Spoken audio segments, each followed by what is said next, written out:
नमस्कार दोस्तों, स्वागत करता हूं आपका अपने YouTube चैनल जेव स्टडी पॉइंट में।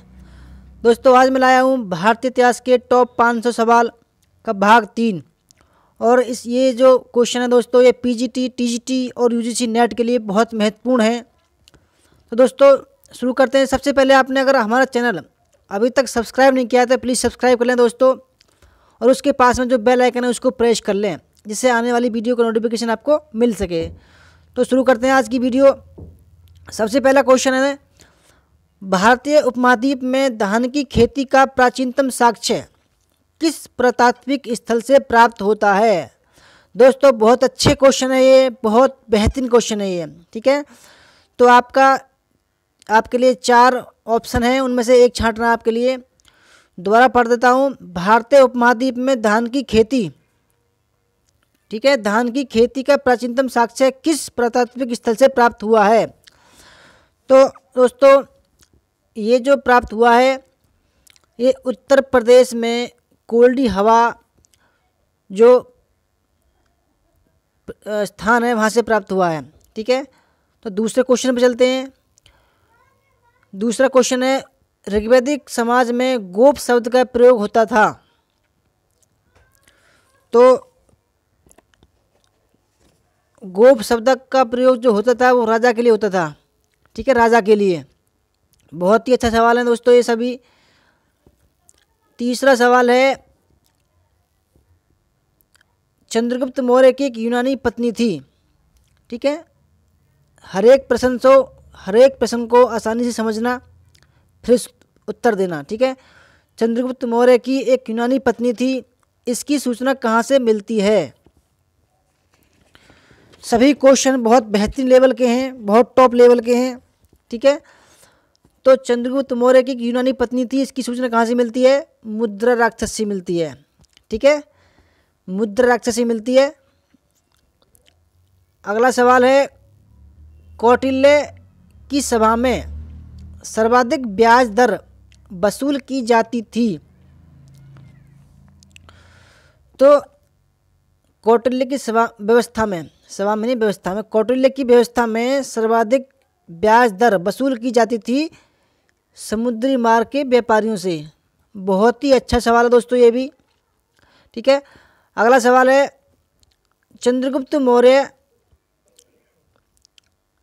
है, अशोक ने अपने अभिलेखों के लिए किन लिपियों का प्रयोग किया? जो अशोक के अभिलेख थे, ठीक है, उनमें किन किन लिपियों का प्रयोग किया गया? तो दोस्तों इसमें ब्राह्मी का भी किया गया, और खरोष्टी का भी किया गया, अरमाइक का और यूनानी का भी किया गया। तो इसका जो सही आंसर है वो है 1, 2 और 3, 4। ठीक है, चारों का किया गया, नौवे का डी। अगला सवाल है, निम्नलिखित में से किस तीर्थकर को कला में सर्प फन के साथ प्रदर्शित किया गया है? कई बार एग्जाम में आ चुका है ये, बहुत ही मोस्ट इम्पोर्टेंट है ये। ठीक है, तो सर्प फन जो था वो पार्श्वनाथ के लिए प्रयोग किया जाता है, मथुरा में जो कंकाली टीला है वो। ठीक है, अगला सवाल है, पाशुपत संप्रदाय का प्रवर्तक किसे माना जाता है? तो दोस्तों पाशुपत संप्रदाय का जो प्रवर्तक है वो लकुलिश को माना जाता है। ठीक है, लकुलिश।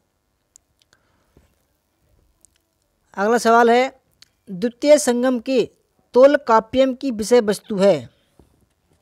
बहुत मोस्ट इम्पोर्टेंट सवाल है ये, संगम काल से है। ठीक है, तो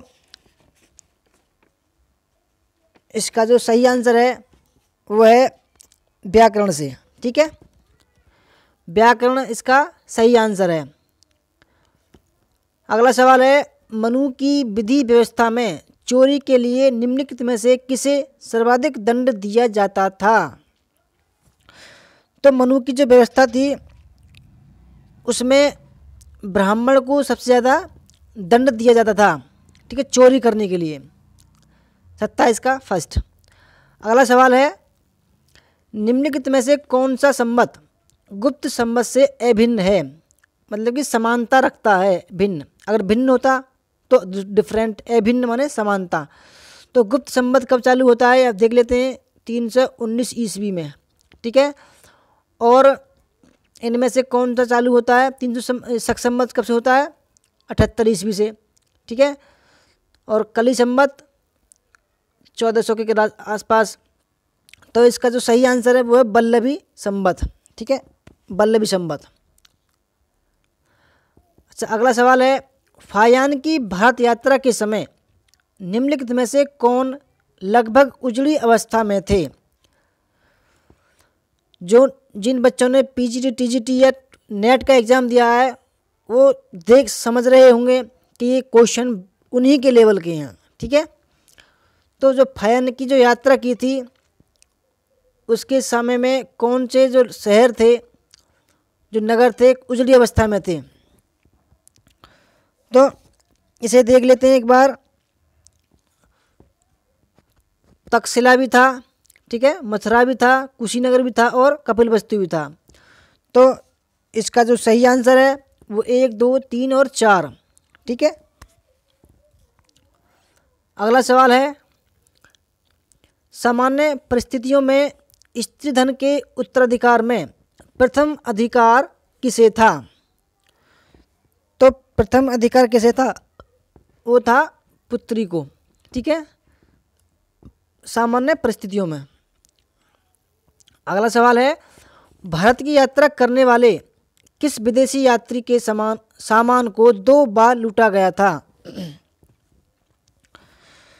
तो वो कौन सा यात्री था जिसका सामान 2 बार लूटा गया था भारत में? वो था हिनस्वांग। ठीक है, हिनस्वांग जो वो यात्री था। अगला सवाल है, इसमें सूची फर्स्ट को सूची सेकंड से सम्मिलित करना है। तो इसमें संरक्षक नरेश हैं और वहाँ लेखक हैं। ठीक है, क्योंकि प्राचीन समय में एक जो नरेश होता था राजा, वो अपना लेखक रखता था। तो देख लेते हैं। तो जो अनंत है, ठीक है, जो अनंत है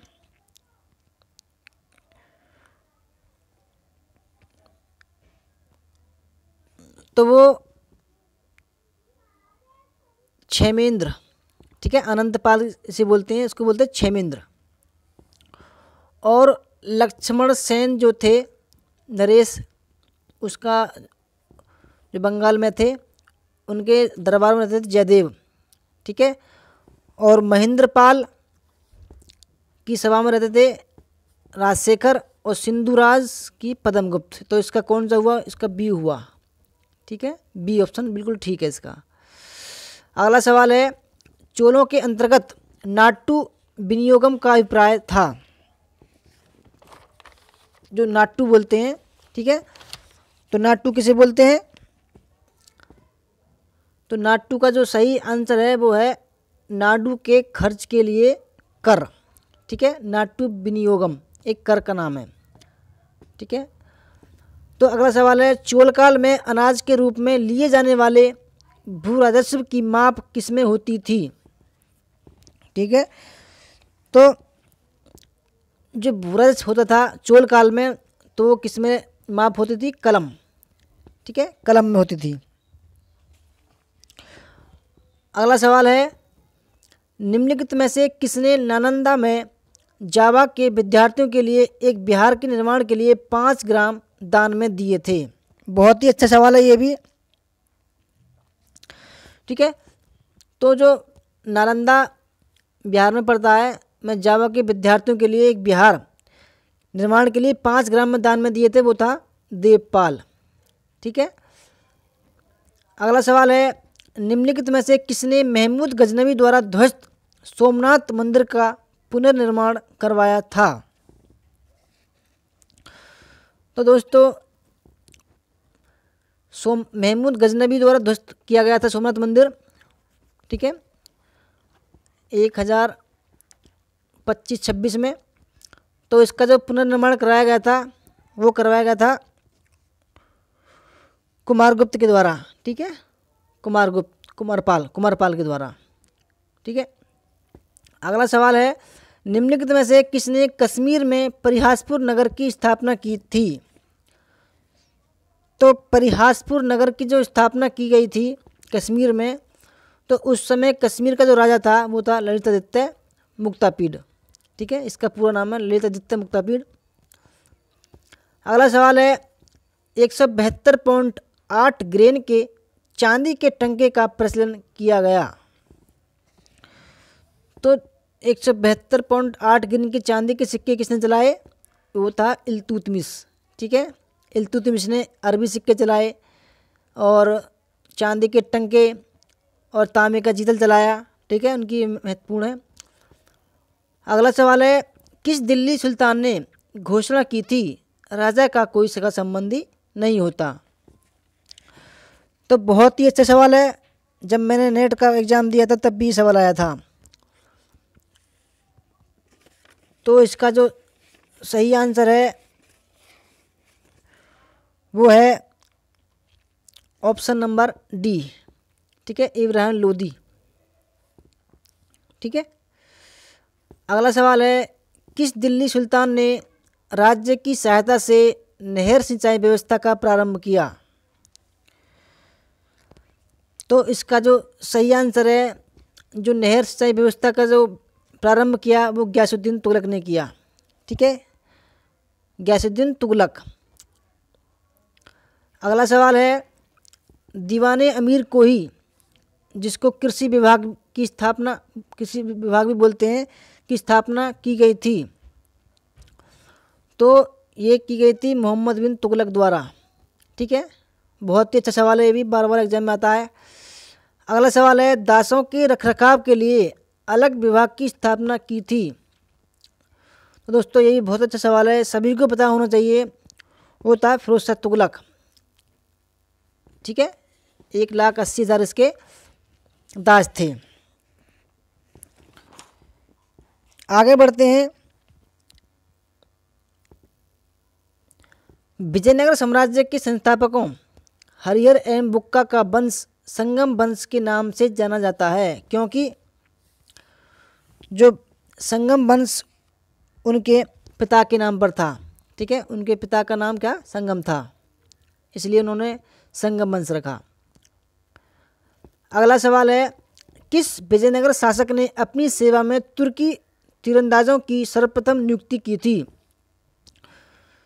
तो इसका जो सही आंसर है दोस्तों वो है देवराय फर्स्ट। ठीक है, देवराय फर्स्ट ने अपनी सेना में तुर्की तीरंदाजों की सर्वप्रथम व्यवस्था की थी, नियुक्ति की थी।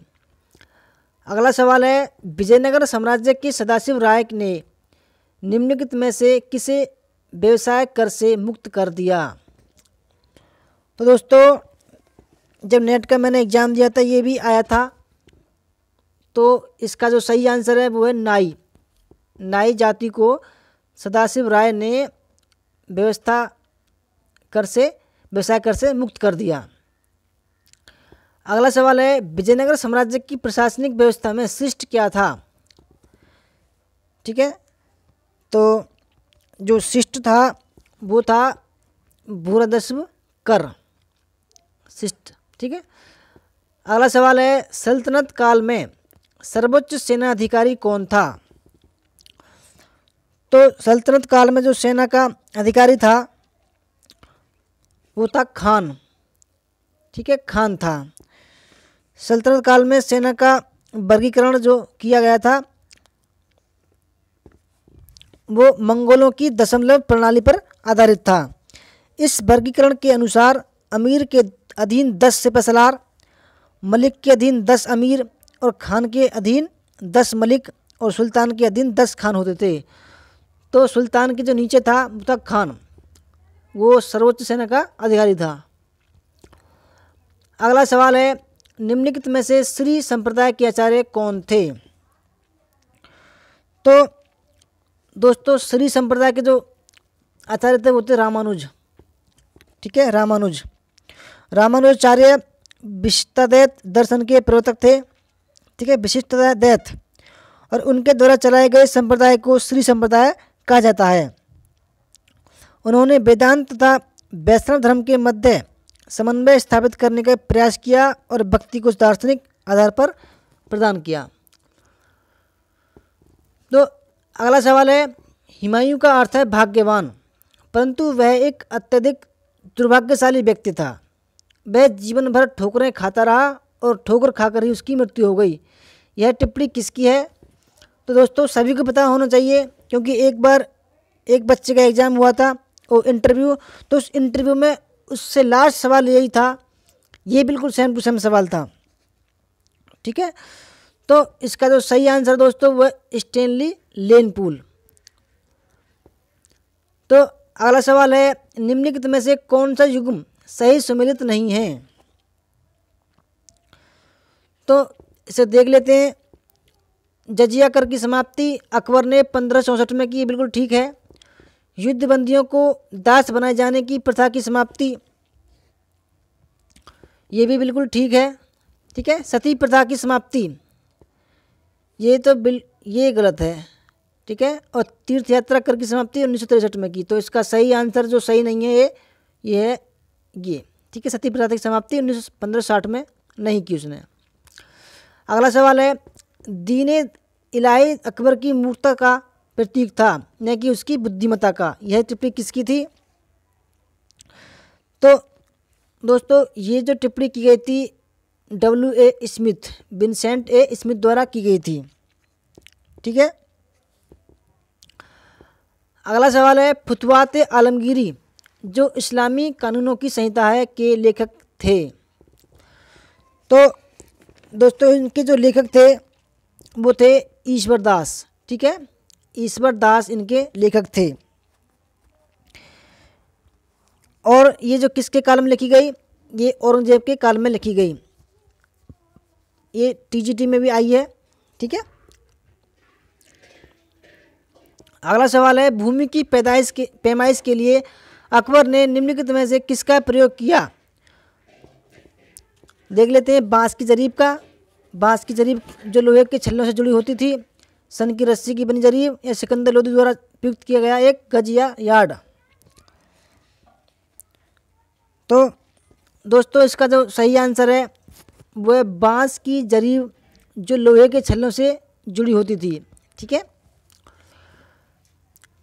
अगला सवाल है, पश्चिम भारत में आने वाला पहला अंग्रेज कौन था? तो पश्चिमी भारत में आने वाला जो पहला अंग्रेज था वो था जॉन मिल्डन हॉल। ठीक है, तो जॉन मिल्डन हॉल ने गुजरात में व्यापार करने के लिए अकबर से फरमान प्राप्त करने की कोशिश की थी। ठीक है, अगला सवाल है, शिवाजी के राज्याभिषेक की अध्यक्षता किसने की? जब शिवाजी का तो इसकी जो अध्यक्षता की थी, ठीक है, वो की थी गंगा भट्ट ने। ठीक है, आप सभी को पता होना चाहिए गंगा भट्ट जो 1674 ईस्वी में शिवाजी के संघर्ष की तार्किक पूर्णाहुति छत्रपति के रूप में उनके औपचारिक राज्याभिषेक के रूप में हुई। स्थानीय ब्राह्मण शिवाजी के राज्यारोहण में भाग लेने के इच्छुक नहीं थे। ठीक है, क्योंकि उनकी दृष्टि में शिवाजी उच्च कुल के क्षत्रिय नहीं थे। अतः उन्होंने बनारस के एक ब्राह्मण गंगा भट्ट को इस बात के लिए सहमत किया कि वह उन्हें उच्च कुल का क्षत्रिय और राजा घोषित करें। ठीक है, अगला सवाल है, नीचे दिए गए कूट का उपयोग करते हुए भारत में यूरोपियनों के आगमन का सही क्रम बताइए। तो दोस्तों सबसे पहले आपको ये चीज़ पता होनी चाहिए, इतिहास में सबसे पहले कौन आए? पुर्तगाली आए। ठीक है, और उसके बाद डच आए। ठीक है, उसके बाद अंग्रेज़ आए, उसके बाद फ्रांसीसी आए। तो इसका जो सही ऑप्शन बैठ रहा है 2 और 3 और 1 और 4, तो इसका सही आंसर है बी। ठीक है, अगला सवाल है, ब्रिटिश ईस्ट इंडिया कंपनी का प्रारंभिक नाम था? जो ब्रिटिश ईस्ट इंडिया कंपनी था उसका क्या नाम था?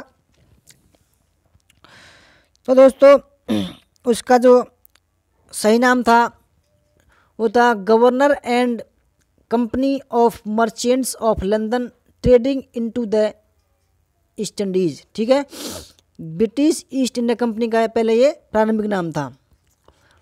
अगला सवाल है, भारत पर नादिर शाह का आक्रमण कब हुआ था?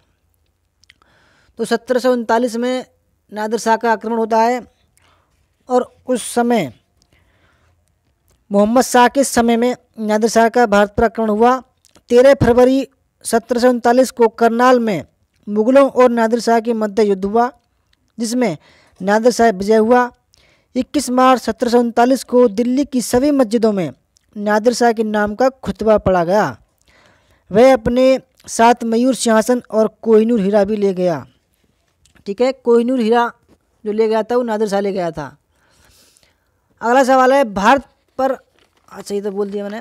अच्छा, अगला सवाल है, नियंत्रण मंडल की स्थापना किसके द्वारा हुई थी? नियंत्रण मंडल। ठीक है, तो दोस्तों जो नियंत्रण मंडल की स्थापना की गई थी वो पिट्स के भारत अधिनियम द्वारा की गई थी। ठीक है, पिट्स, जो पिट्स का भारत अधिनियम 1784 के द्वारा प्रीवी काउंसिल के 6 सदस्यों के नियंत्रण बोर्ड की व्यवस्था की गई। गवर्नर जनरलों की नियुक्ति का अधिकार डायरेक्टरों को दिया गया तथा डायरेक्टरों को बोर्ड ऑफ कंट्रोल के नियंत्रण में रखा गया। तो पिट्स का जो भारत अधिनियम उसके द्वारा नियंत्रण मंडल की स्थापना की गई।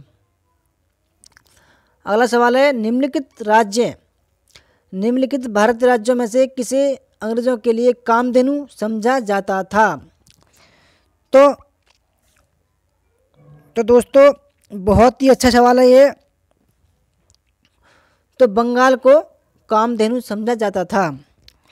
कंपनी के डायरेक्टरों ने यह मानकर कि उनके साथ कामधेनु गाय लग गई है, ठीक है, उनके हाथ, और यह कि बंगाल की दौलत कभी ख़त्म नहीं होगी, यह आज्ञा जारी की गई।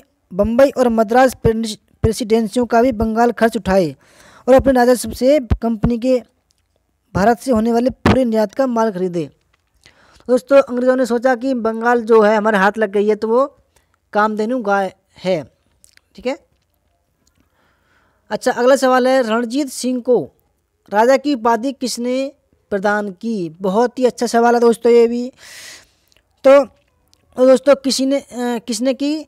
जमान शाह ने। ठीक है, जो अफ़गानिस्तान का शासक था और 1799 ईस्वी को रणजीत सिंह को लाहौर का गवर्नर नियुक्त कर दिया उसने, और उसने उपाधि राजा की उपाधि दी गई।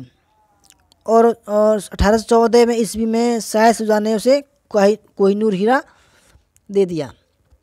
अगला सवाल है, प्रथम आंग्ल मराठा युद्ध का अंत किस संधि से हुआ था? प्रथम आंग्ल मराठा युद्ध का अंत किस संधि से हुआ? तो दोस्तों जो प्रथम आंग्ल मराठा युद्ध का जो अंत हुआ वो था सालबाई की संधि के द्वारा। ठीक है, जो 1782 में ख़त्म हुई थी। ठीक है, अगला सवाल है, निम्नलिखित में से किस भारतीय उद्योग की ब्रिटिश शासन के अंतर्गत सर्वाधिक क्षति हुई? तो सबसे ज़्यादा क्षति किस उद्योग को हुई? वो थे सूती वस्त्र को। ठीक है, क्योंकि सूती क्या करते थे अंग्रेज, कच्चा माल हमारे यहाँ से ले जाते थे और वहाँ से अपने यहाँ वस्त्र बनाते थे और वहाँ से वस्त्र भारत में बेचते थे। ठीक है, उसको बोलते हैं उपनिवेश। अगला सवाल है, किसने यह विचार व्यक्त किया कि भारत में ब्रिटिश आर्थिक नीति घिनौनी है? तो ये किसने बोला था? ये बोला था कार्ल मार्क्स ने। ठीक है, कार्ल मार्क्स ने विचार व्यक्त किया कि भारत में ब्रिटिश आर्थिक नीति घिनौनी है, यह भारत में सामाजिक क्रांति का कारण बनेगा और इंग्लैंड की क्रांति संपन्न करने में अनजाने आ गया औजार है। ठीक है, अनजाने में आ गया औजार है, इसने बोला था। अच्छा अगला सवाल है, नील दर्पण के लेखक थे? बहुत ही अच्छा सवाल है दोस्तों ये भी। तो नील दर्पण के जो लेखक थे वो कौन थे? वो थे दीनबंधु मित्र। ठीक है, दीनबंधु मित्र नील दर्पण के लेखक थे। 1859-60 में बंगाल की नील विद्रोह शोषण के खिलाफ किसानों की सीधी लड़ाई लड़ी थी। इसका मूल कारण नील उत्पादकों द्वारा किसानों की नील खेती करने के लिए मजबूर करना था। ठीक है, अगला सवाल है, तीरथ सिंह किन के नेता थे? जो तीरथ सिंह थे वो थे खासियों के। ठीक है, खासी जो आंदोलन के जो लोग थे उनके नेता थे। अगला सवाल है, निम्नलिखित में से कहाँ गडकरी आंदोलन का केंद्र था? तो गडकरी जो आंदोलन केंद्र था वो था कोल्हापुर। ठीक है, कोल्हापुर। 1844 ईस्वी के पश्चात कोल्हापुर राज्य में प्रशासनिक पुनर्गठन होने के कारण लोगों में बहुत असंतोष हुआ। गडकरी जो वंशानुगत सैनिक जाति थी और मराठों के दुर्गों में सैनिकों के रूप में काम करती थी, उनकी छटनी कर दी गई। बेकारों की मार ने गडकरियों को उत्तेजित कर दिया, जिसका नेतृत्व फोंड सावंत और अन्ना साहेब ने किया। ठीक है, अच्छा अगला सवाल है, कूका आंदोलन के सूत्रधार थे? जो कूका आंदोलन हुआ था पंजाब में, तो कूका आंदोलन की स्थापना कब हुई थी? 1840 में, पश्चिमी पंजाब में। ठीक है, भगत जवाहरमल, जिसे सेन साहब भी कहा जाता है। तो इसका जो सही आंसर कौन सा है वो दोस्तों? भगत जवाहरमल। ठीक है, अगला सवाल है, 1857 ईस्वी में बरेली में क्रांति का नेता कौन था? तो जो 1857 में क्रांति हुई थी, जो बरेली में जो क्रांति हुई थी उसका नेता था खान बहादुर खान। ठीक है, अगला सवाल है, 1857 ईस्वी से संबंधित निम्नलिखित घटनाओं का सही क्रम नीचे दिए कूट की सहायता से निर्धारित कीजिए। तो दोस्तों सबसे पहले कहाँ हुआ आपको पता होना चाहिए। सबसे पहले हुआ बैरकपुर में। ठीक है, बैरकपुर में हुआ सबसे पहले, उसके बाद में मेरठ में हुआ, उसके बाद दिल्ली में हुआ और उसके बाद में लखनऊ में हुआ। तो इसका कौन सा सही हुआ? वो हुआ फर्स्ट, क्योंकि 1857 की क्रांति बैरकपुर से शुरू होती है, फिर मेरठ से शुरू होती है, फिर दिल्ली पहुंच चुके वो, उसके बाद लखनऊ। ठीक है, अगला सवाल है, कलकत्ता के हिंदू कॉलेज की स्थापना में किसकी महत्वपूर्ण भूमिका थी? तो दोस्तों कलकत्ता में जो हिंदू कॉलेज की स्थापना हुई थी, उनकी जो महत्वपूर्ण भूमिका थी वो राजा राम मोहन राय के इसमें बहुत महत्वपूर्ण भूमिका निभाई थी। ठीक है, डेविड हेयर ने 1857 ईस्वी में कलकत्ता में प्रसिद्ध हिंदू कॉलेज की स्थापना की थी। हिंदू कॉलेज की स्थापना और अन्य शिक्षा संबंधी परियोजनाओं के लिए राम मोहन राय ने हेयर को जोरदार समर्थन दिया। ठीक है, अगला सवाल है, बंगाल स्पेक्टेटर नामक पत्रिका के संपादक थे? तो इसका जो सही आंसर है वो है विवियन डेरोजियो। ठीक है, यंग बंग इंडिया के भी डेरोजियो हैं। अगला सवाल है, तत्वबोधिनी सभा के संस्थापक थे? तो तत्वबोधिनी सभा के जो संस्थापक हैं वो थे देवेंद्र नाथ टैगोर। ठीक है, बहुत ही अच्छा सवाल है ये भी। अगला सवाल है, विधवा पुनर्विवाह अधिनियम 1856 पारित कराने में निम्नलिखित में से किसकी भूमिका थी? तो दोस्तों इसमें जो विधवा पुनर्विवाह अधिनियम 1856 में पास हुआ था, उसमें जो सबसे ज़्यादा भूमिका थी वो तो ईश्वर चंद्र विद्यासागर की। ठीक है, अगला सवाल है, सत्यशोधक समाज के संस्थापक थे? तो ये इनके जो ये थे ज्योतिबा फूले। अगला सवाल है, निम्नलिखित में से किसने वेदों का बंगाली भाषा में अनुवाद प्रकाशित किया था? तो इसका जो सही आंसर है, जो वेदों का बंगाली भाषा में अनुवाद किया था राजा राम मोहन राय के द्वारा किया गया था। ठीक है, अगला सवाल है, निम्नलिखित में से कौन काकोरी केस से जुड़ा हुआ नहीं था? तो दोस्तों उसमें राम प्रसाद बिस्मिल भी थे। ठीक है, और अशफाकुल्ला भी थे और मनमथनाथ गुप्त भी थे। तो इसमें कौन चाहिए था? राजगुरु नहीं थे। ठीक है, जो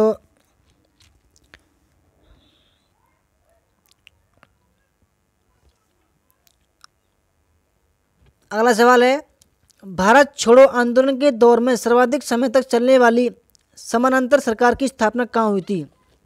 बहुत ही अच्छा सवाल है, कई बार एग्जाम में आ चुका है, बहुत मोस्ट इम्पोर्टेंट है। ठीक है, जो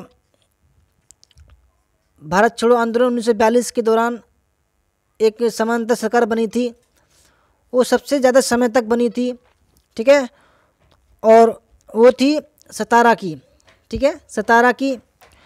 तो सर्वाधिक दीर्घकालिक थी एवं प्रभावी समांतर सरकार, जो इसका केंद्र था वो महाराष्ट्र था, महाराष्ट्र का जिला सतारा। 1943 से गठित हुई थी और 1945 तक कार्य करती रही है। इसका अच्छा दोस्तों, ये थी हमारी वीडियो, आज की वीडियो। अगर आज आपको हमारी वीडियो अच्छी लगी हो तो प्लीज़ हमारे चैनल जेवी स्टडी पॉइंट को ज़रूर सब्सक्राइब करें, लाइक करें, शेयर करें। ठीक है दोस्तों, और उसके पास में जो बेल आइकन है उसको प्रेस करना ना भूलें। दोस्तों वीडियो आपको कैसी लगी हो कमेंट ज़रूर करना, अच्छी लगी तो शेयर करना, लाइक करना। ठीक है, वीडियो अच्छी लगी, धन्यवाद। जय हिंद, जय भारत।